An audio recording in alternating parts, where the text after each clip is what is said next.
నమస్తే, welcome to yo-yo TV. ఈ మధ్య మనం చూసాం చిరంజీవి గారికి, అదేవిధంగా తెలుగు సినిమా ఇండస్ట్రీలో ముఖ్యంగా ఒక నలుగురికి పద్మవిభూషణ్ అవార్డు రావడం అనేది చాలా గొప్ప విషయం. ఎందుకంటే అందులో చిరంజీవి గారికి దాదాపుగా ఆయన సినీ ఇండస్ట్రీకి రావడానికి పెద్దగా ఎవరు సపోర్ట్ లేకపోయినప్పుడు కూడా ఈరోజు ఒక అత్యున్నతమైనటువంటి పురస్కారం ఆయన అందుకోగలిగారు అంటే ఇట్స్ ఎ గ్రేట్. నిజంగా చాలా తెలుగువాడు ప్రతి ఒక్కరు కూడా గర్వించదగ్గ విషయం.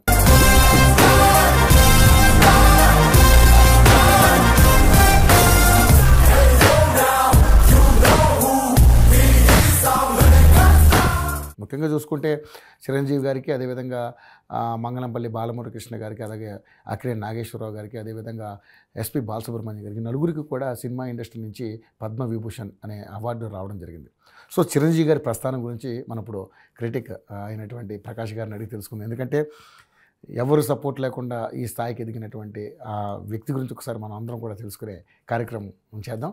సో ప్రకాష్ గారిని అడిగి తెలుసుకుందాం. ప్రకాష్ గారు నమస్తే. నమస్కారం సార్. చూస్తే మంచి అంటే సినిమా ఇండస్ట్రీకి 4 అవార్డులు, అది కూడా అత్యున్నతమైనటువంటి పురస్కారం పద్మవిభూషణ్. ఇంత స్థాయికి చిరంజీవి గారు రావడం ఎలా అనిపిస్తుంది? ఎందుకంటే ఒక సినిమా అనలిస్ట్గా మీరే చెప్పాలి దీని గురించి. ఇది మీరు అన్నట్టుగా అత్యున్నత పురస్కారం అండి, సెకండ్ హైయెస్ట్ అవార్డు. భారతరత్న తర్వాత నెక్స్ట్ ఇదే. చాలా తక్కువ మందికి, ఐ థింక్ దేశంలో ఇప్పటిదాకా ఓన్లీ 330 చిలుకు ఇప్పటి వరకు ఇచ్చారు. సో ఈయన జస్ట్ యాక్టరే కాకుండా ఇతను ఒక కంప్లీట్ పర్సనాలిటీ. ఒకవేళ మీరు అన్నట్టుగానే ఎవరు సపోర్ట్ లేకుండా ఇక్కడికి వచ్చారు. ఆయన స్వయం కృషి, స్ట్రగుల్ తోటి ఇంత పైకి వచ్చారు. చాలామందికి ఒక ఇన్స్పిరేషన్ అతను, ఒక మోటివేటింగ్ పర్సన్. చాలా మోటివేషనల్ స్పీకర్స్ కూడా మనం తెలుగులో చూస్తూ ఉంటే చిరంజీవి గారి ప్రస్తావన తీసుకొస్తారు. 1978లో ఆయన ఫస్ట్ పిక్చర్ రిలీజ్ అయింది, ప్రాణం ఖరీదు. ఫస్ట్ యాక్ట్ చేసిందేమో పునాదిరాలు, కానీ అది కొద్దిగా లేట్గా రిలీజ్ అయింది. దెన్ దాని తర్వాత సెకండ్ పిక్చర్ వాజ్ మనోహరి పాండవులు. మనోహరి పాండవుల్లో అందులో చాలామంది పెద్ద పెద్ద నటులు ఉన్నారు. అందులో ఒక్కడిగా ఆయన ఉన్నా కానీ అందరిని ఆలోచింపలా చేశాడు. ఎవరు ఇతను ఇంత షార్ప్గా ఉన్నాడు, చాలా పాత్రలు లీనమై చేస్తూ ఉన్నాడు. అందులో ఒక మురళీమోహన్ గారు ఉన్నారు, కృష్ణంరాజు గారు కృష్ణుడు, దెన్ ప్రసాద్ బాబు, భానుచందర్, ఇంత రావు గోపాలరావు, చాలా పెద్ద మంది నటీనటులు. బట్ స్టిల్ ఆయన తీక్షణమైన చూపులు, కళ్ళే ఆయనకు పెద్ద అసెట్. కళ్ళతో యాక్ట్ చేయగలిగే అతి తక్కువ నటుల్లో మనకు చిరంజీవి గారు.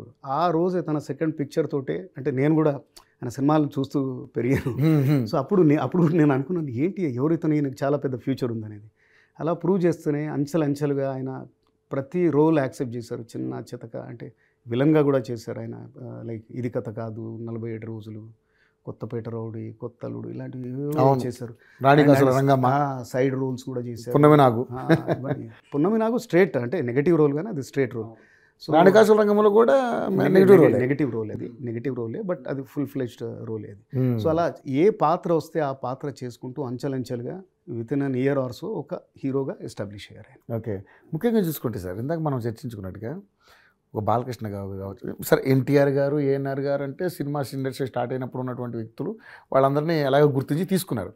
కానీ రెండో తరానికి వచ్చేసరికి ఇప్పుడు బాలకృష్ణ గారు ఎన్టీఆర్ గారిని చూసి వచ్చారు, అదేవిధంగా వెంకటేష్ గారు రామానాయుడు గారిని చూసి వచ్చారు, అదేవిధంగా అక్కినేని నాగేశ్వరరావు గారిని చూసి నాగార్జున, ఆయనకు వీసా స్టేట్ వీసా స్టాంపింగ్ లేదు.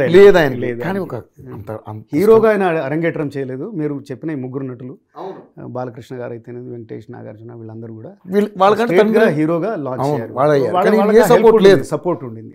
ఈయన స్ట్రగుల్ ఈయన లైఫ్ అంతా, అంటే ఒక 10-15 సినిమాల వరకు ఎస్టాబ్లిష్ అయ్యేంత వరకు స్ట్రగుల్ అయ్యాయి. నిజంగానే అంత మరి గ్రేట్. అదే ముఖ్యంగా చూసుకుంటే సార్, ఈయనకి అంటే మామూలుగా స్టార్డమ్ అంత ఈజీగా రాకపోయినప్పుడు కూడా ఈ స్థాయికి రావడానికి, ఒక మాస్ హీరోగా ఎదగడానికి గల కారణాలు ఏమనుకుంటున్నారు మీరైతే? చూడండి, ఈయన అంటే సినిమాను కూడా మనం ఇండస్ట్రీని చూస్తే అదేదో బ్లాక్ అండ్ వైట్ కలర్ ఎట్లా డిఫరెన్షియేట్ చేస్తామో, చిరంజీవి గారికి ముందు, చిరంజీవి గారికి తర్వాత. చిరంజీవి గారికి ముందు కూడా డాన్స్లు అవి అంటూ నాగేశ్వరరావు గారు వీళ్ళందరూ ఒక ఈజ్ అది అలా ఏదో ఉండేది. ఫైట్స్ ఏవో ఒకలాగా తీసేవాళ్ళు. ఇతను వచ్చాక రెండిట్లో దాన్ని ఒక టెక్టానిక్ షిఫ్ట్, అంటే ఈ లెవెల్ ఉన్నదాన్ని ఈ నెక్స్ట్ లెవెల్కి తీసుకెళ్ళలేదు, ఒక 10 లెవెల్ పైకి తీసుకెళ్ళాడు. డాన్స్లో స్పీడ్, ఆ చురుకుదనం, ఆ గ్రేస్, అంటే మరీ ఫాస్ట్ గ్రేస్ఫుల్గా కూడా ఆయన డాన్స్ చేయొచ్చు. మీరు కొన్ని పాటలు చూస్తే ఈయనే చేయగలుగుతాడు. చమకుదాం జస్ట్ మూమెంట్స్ తోటి చేసే, గ్యాంగ్ లీడర్లో కూర్చొని డాన్స్ చేసేది, రౌడీ అల్లుల్లో చిలుకాక్షేమం. సో ఇతను ఒక డాన్స్ అనే దాన్ని డాన్స్ కోసం సినిమాని 10 సార్లు చూసే ప్రేక్షకులు కూడా ఉన్నారు ఆ విధంగా కూడా. అవును. అండ్ ఫైట్స్ కూడా విపరీతమైన స్పీడ్, రిస్కీ షాట్స్ అనేవి అక్కడ నుంచే మొదలయ్యాయి. సో ఫైట్స్లో కూడా స్టంట్స్ అంటే వైర్ షాట్స్ కానీ ఏరియల్ ఫైట్స్ కానీ చాలా రిస్కీ షాట్స్ కూడా చేశాడు. అంటే ఫైట్ అంటే నిజంగానే అంటే నిజంగా చేస్తున్నారనే ఫీలింగ్ ఇక్కడ నుంచి వచ్చిందనమాట. లేకపోతే డుషుమ్ టైప్. ఓకే. చిరంజీవి గారికి ఒక స్టార్డమ్ రావడానికి గల కారణం ఖైదీ అనే సినిమా అని నేను అనుకుంటున్నాను. నాకు తెలిసేది ఐ థింక్ 10వ సినిమా. చాలామంది అలానే అనుకుంటారు. ఆయన 1978లో వచ్చారు, ఖైదీ వచ్చింది 1983. ప్రతి ఇయర్ ఆల్మోస్ట్ ఆయన 12 నుంచి 14 సినిమాలు చేసేవాళ్ళు. ఈ సినిమా 60వ సినిమా ఆయనకి. 60వ సినిమానా? ఖైదీ సినిమా 60th మూవీ. వికీపీడియా ఉంది కదా, చూడండి మీరు వెళ్ళి.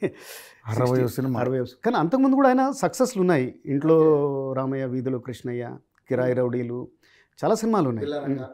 అభిలాష, ఇట్లాంటి సినిమాలన్నీ వచ్చాయి. ఇది కోదండరామరెడ్డిది 6th మూవీ అనుకుంటా. కోదండరామరెడ్డి గారి 2nd మూవీ ఈయనతోటి న్యాయం కావాలని తీశారు. వాళ్ళ జర్నీ కూడా చాలా పెద్ద దగ్గర 25 సినిమాలు తీసుంటారు. వాళ్ళు ఒక 23 సినిమాలు తీశారు. 23 సినిమాలు. కానీ ఈ సినిమా వచ్చేసరికి 60వ సినిమా. అంతకుముందు కూడా హిట్స్ ఉన్నాయి, లేవని కదా, అది అభిలాష, ఇంట్లో రామయ్య ఇలాంటివన్నీ. బట్ ఇది సూపర్ స్టార్డమ్ ఇచ్చింది.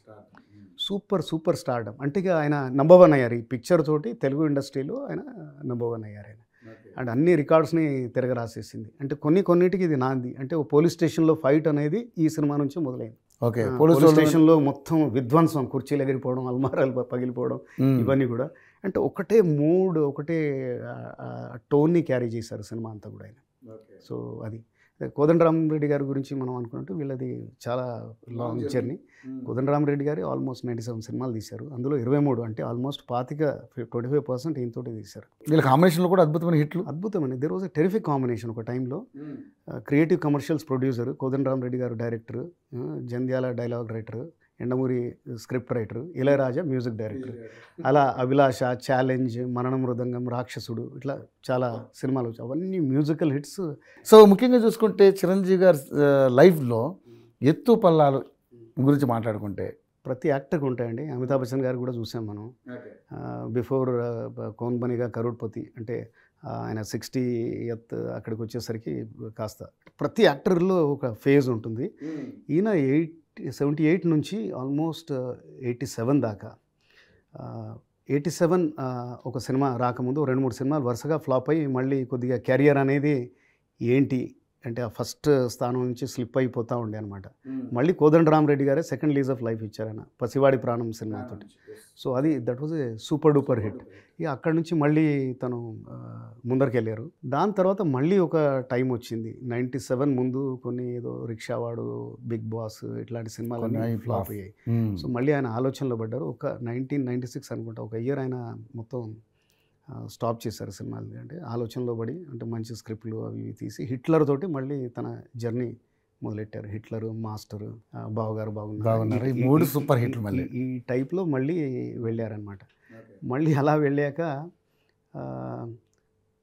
ఇంతకుముందు మనం ఇంకోటి చెప్పుకోవాల్సింది ఏంటంటే ఈయనలో ఉన్న గ్రేటెస్ట్ గోల్డెన్ పీరియడ్ అంటే 1990 నుంచి 92 దాకా. 1990లో జగదేక వీరుడు అతిలోక సుందరి వచ్చింది, కలోజల్ హిట్. దాంట్లో ఇంపార్టెంట్ విషయం ఏంటంటే ఆంధ్రాలో ఫ్లడ్స్ వచ్చాయి అదే టైంలో. ఫస్ట్ ఈదుకుంటూ కూడా సినిమాలకు వెళ్ళారనేది అది ఓకే. అంతకుముందు ఏంటంటే సార్, నిజంగా మీరు మంచి పాయింట్ గుర్తు చేశారు. సినిమా రిలీజ్ అయిన ఒక వారం వరకు ఏమీ లేదంట సినిమా థియేటర్లో. తర్వాత అసలు అది ఎక్కడికో వెళ్ళిపోయింది. మీరు అంటే ఈదుకుంటే వెళ్ళి కూడా చూసిన సందర్భాలు. ఆయన ఫిజికల్గా కూడా మేకోవర్ అయ్యారు. అంటే చాలా ఇంకా గ్లామరస్గా కనపడడం అది. దెన్ అప్పుడే తర్వాత గ్యాంగ్ లీడర్ వచ్చింది, రౌడీ అల్లుడు వచ్చింది, దెన్ ఘరానా మొగుడు 92లో వచ్చింది. అది మొత్తం రికార్డ్స్ అన్ని తిరగరాసింది. అప్పుడు ఇండియా టుడే వీక్కి నేషనల్ మ్యాగజైన్స్లో కూడా the biggest super star of India అని ఆర్టికల్స్ వచ్చాయి అనమాట. అంటే అప్పుడు హయ్యెస్ట్ రెమ్యునరేషన్ వచ్చి అందుకున్న హీరో అతనే. ఇప్పుడు ఈ ఎలివేషన్లు అవి అంటాం కదా, ఘరానా మొగుడులోనే ఆ బ్యాక్గ్రౌండ్ మ్యూజిక్, ఆ ఎలివేషన్, ఆ కీరవాణి గారి బ్యాక్గ్రౌండ్ మ్యూజిక్, అది ఆ సినిమాను ఒక లెవెల్లోకి తీసుకెళ్ళింది. ముఠా మేస్త్రి కూడా ఒక లెవెలే. తర్వాత మళ్ళీ మధ్యలో స్లాక్ వచ్చేసి 2002లో ఇందిరాతోటి ఒక సూపర్ డూపర్ హిట్ అందుకున్నారు ఆయన. అది తర్వాత దెన్ ఠాగూర్ అల్టిమేట్ సినిమా, దెన్ స్టాలిన్. ఈ సినిమాలు అసలు ఇందిరా అయితే that was a colossal hit. Then Shankar Dada MBBS 2004 వరకు బాగానే నడిచింది ప్రయాణం. దెన్ తర్వాత మళ్ళీ స్లిప్ అవుతూ 2007 మళ్ళీ రీఎంట్రీకి ముందు అది last picture Shankar Dada MBBS. తర్వాత ఏం చేశారో తెలుసు కదా, తెలుసు కదా అందరికీ. కానీ ముఖ్యంగా చూసుకుంటే మధ్యలో కొన్ని సినిమాలకి నా ప్రొడ్యూసర్ అవతారం కూడా ఇచ్చినట్టున్నారు. అంటే వాళ్ళకు బ్యానర్ ఉంది, కానీ కొన్ని ఆయనలో నటుణ్ణి తాను ప్రూవ్ చేసుకోవడానికి ఇప్పుడు కమర్షియల్ అంటే ప్రొడ్యూసర్ అంతా కమర్షియల్గా ఆలోచిస్తారు. చిరంజీవి గారు అంటే ఈ ఎలిమెంట్స్ 6 సాంగ్స్ ఉండాలి, ఒక సోలో డాన్స్ ఉండాలి, ఫైట్స్ ఒక 4-5 ఉండాలి, ఇట్లా ఉండాలి, టేబుల్ ప్రాఫిట్ వచ్చేస్తుంది. ఎవరు ఆయనతో వెళ్ళి ఒక ఆర్ట్ ఫిల్మ్ లాంటిది రిస్క్ తీసుకోలేదు. ఆ రిస్క్ తనే తీసుకొని తను నటుడుగా కూడా చాలా ప్రూవ్ చేసుకున్నారు. స్వయం కృషి అనేది బయట బ్యానర్ పూర్ణోదయ ఆర్ట్స్, కానీ రుద్రవీణ అమేజింగ్ పిక్చర్ అది. అందులో తనలోని నటుడు అంటే తండ్రి కొడుకుల మధ్యలో క్లాష్, జమినీ గణేషన్ ఇతని మధ్యలో అమేజింగ్ ఫిల్మ్ నడవలేదు, కానీ సాంగ్స్ ఇప్పటికీ జమినీ గణేష్ గారు ఇద్దరు కాంబినేషన్ అదరగొట్టేశారు. చాలా బాగుంటాయి, సాంగ్స్ కూడా బాగుంటాయి. ఆరాధన అని భారతీరాజా డైరెక్షన్లో చేశారు. ఇలా కొన్ని సినిమాలు చేశారు. కొద్దిగా కమర్షియల్ అండ్ అతనిలో నటుడిని కూడా మనం విశ్వరూపం చూసిందంటే స్నేహం కోసం అనే పిక్చర్. అందులో బ్రహ్మాండంగా చేశారు సీనియర్ చిరంజీవిగా, కేఎస్ రవికుమార్ డైరెక్షన్లో. అది it was not a glamorous రోల్తో.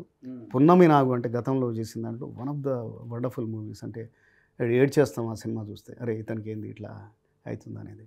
And అట్లానే జ్వాల అనే ఒక పిక్చర్ ఉంటుంది, అది పెద్ద హిట్ కాలేదు, కానీ తను ఒక డ్యూయల్ రోల్, ఒక క్యారెక్టర్ అసలు జీవించేస్తాడు. అందులో చాలా ఫైన్ యాక్టర్ ఉన్నాడు.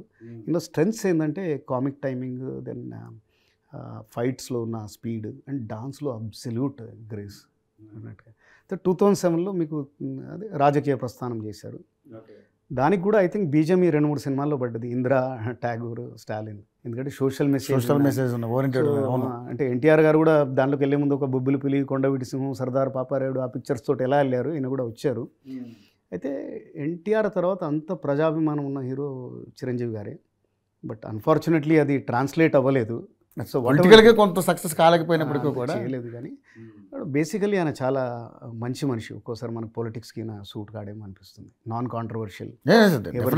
ఇప్పుడు అంటే అందరూ ఎన్టీఆర్ గారు లాగానే సెట్ అవుతారని అనుకోవడం లేదు, ఎందుకంటే పొలిటికల్గా చాలామంది సెట్ కాలేకపోయారు, వేరే విషయం అండి. మీరు అన్నట్టుగా కరెక్టే, పొలిటికల్గా వెళ్ళారు, కానీ అభిమానులు లాస్. 10 years పాటు ఆయన సినిమా తీయలేదు. 2007 was his last film, Shankar Dada MBBS. మళ్ళీ రీఎంట్రీ 2017 బాస్ ఇస్ బ్యాక్ అని, ఖైదీ 150 అన్న 150 సినిమాతో వచ్చారు. చాలా బాగా చేస్తారు. అంటే ఆ 10 ఏళ్ళ అది ఏమి మిస్ కాలినట్టుగా అయితే ఆయన మూమెంట్స్ కానీ ఎక్కడ కానీ ఏమి మనము అది పాత వింటేజ్ చిరంజీవి గారిని చూసాం. టైంలో గ్యాప్ వచ్చిన టైమింగ్లో గ్యాప్ రాలేదు కాబట్టి. ఓకే సార్, నిజంగా చూసుకుంటే చిరంజీవి గారి ప్రస్థానం మరి నిజంగానే ఒక మాటలో చెప్పాలంటే మీలాంటి అంటే ఆయన్ని గమనించి ఆయన సినిమాలు చూసి పెరిగాయని చెప్పన్నారు. నిజంగా మాలాంటి యూత్ కూడా ఎలా అనిపిస్తుంది సార్ మీకు ఒక మాటలో చెప్పాలంటే ఆయన గురించి? అయితే కంప్లీట్ లైఫ్ అండి. అంటే ఆయన లైఫ్లో కూడా ఒక కథలో ఉండాల్సిన డ్రామా అంతా ఉంది. స్ట్రగుల్ లేనిది డ్రామా ఉండదు. ప్రతి చోట ఆయన స్ట్రగుల్ అయ్యారు. అండ్ ఇప్పుడు కూడా is keeping himself so active. మొన్న అది వాల్తేరు వీరయ్య అనేది ఒక కలోజల్ హిట్, సూపర్ హిట్. ఆయనలో ఉన్న స్ట్రెంగ్స్ని యంగ్ డైరెక్టర్స్ ప్లే చేస్తే ఈ రోజుకి ఆయన #1 యాక్టర్. ఇప్పుడు విశ్వంబర అనే కొత్త సినిమా వస్తుంది, కొత్త డైరెక్టర్ మల్లిడి వశిష్ఠ. బింబిసారా తోటి ఆయన మొత్తం ఇండస్ట్రీని షేక్ చేశారు. అంటే ఇలా ఆయన ప్రజెంటేషన్ కానీ పిక్చరేషన్ అమేజింగ్ ఉండే. ఇది కూడా ఒక యూనివర్సల్ సబ్జెక్ట్, పెద్ద స్కేల్లో. వీళ్ళు కూడా యువ దర్శకుల మీద నమ్మకం పెట్టి తీస్తూ ఉన్నారు. వీళ్ళు కూడా బాగా చేస్తారు. నాకు తెలిసి చిరంజీవి గారికి ఇంకో 10 years అయితే మినిమం ఆయన మూవీ ఇండస్ట్రీలో ఉండొచ్చు అంటారు, చేయొచ్చు అంటారు. 10 సంవత్సరాలు డెఫినెట్గా. అంటే ఆయన అది బ్రాండ్ ఈక్విటీ లాగానే ఆయన స్టార్ ఈక్విటీ ఉంటుంది అనమాట. ఆయన తెర మీద కనబడితే చాలు, ఎలా చేయించుకోవాలి, ఎలాంటి రోల్ అంటే మారుతూ ఉంది. ఐ మీన్ అంటే హీరోగా చేయొచ్చు అంటారు. హీరోగా అంటే ఇప్పుడు విక్రమ్ దెన్ అంటే కొద్దిగా మేక్ ఓవర్ ఉంటుంది. అంటే గతంలో లాగా హీరోస్ తోటి 3 songs 4 songs చేయలేకపోవచ్చు, కానీ డిఫరెంట్ రోల్స్లోకి వెళ్ళాలి. తను ఎక్స్పెరిమెంటేషన్ అది చేయాలి. జస్ట్ ఆయన స్క్రీన్ ప్రెజెన్స్ చాలు. అంటే కాసుల వర్షం. అవును, ఎందుకంటే హైయెస్ట్ రెమ్యునరేషన్ తీసుకునే హీరోలలో ఆయన కూడా. ఇంకోటి పైగా ఈ మధ్య చూస్తున్నాం సోషల్ మీడియాలో తెగ వైరల్ అవుతున్నాయి, ఆయన వర్కౌట్స్ బాగా చేస్తా ఉన్నారు.